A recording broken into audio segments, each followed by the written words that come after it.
एक सुनसान गांव में एक पुराना हवेली था जिसे लोग भूतिया समझते थे। रात के समय लोग वहां से गुजरने से डरते थे क्योंकि हवेली से अजीब आवाजें आती थीं।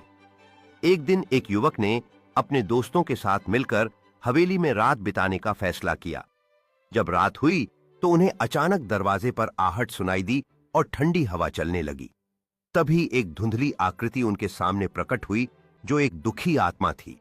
उसने बताया कि वह अपने अधूरे काम को पूरा नहीं कर पाई थी और उसकी आत्मा वहां बंधी हुई थी। युवक ने सहानुभूति दिखाई और मदद का वादा किया।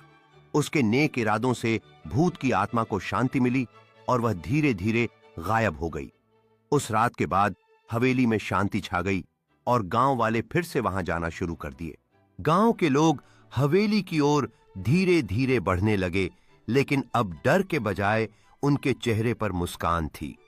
एक बूढ़ा गांव वाला जो जन्म से इस हवेली की कहानियों को सुनाता आया था, आग के पास बैठकर बच्चों को बताने लगा कि कैसे एक युवक ने आत्मा की मदद की।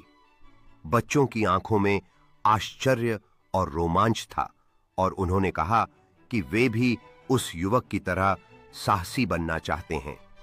उस रात के बाद हवेली केवल एक कहानी नहीं रही, बल्कि गांव के जीवन का एक महत्वपूर्ण हिस्सा बन गई।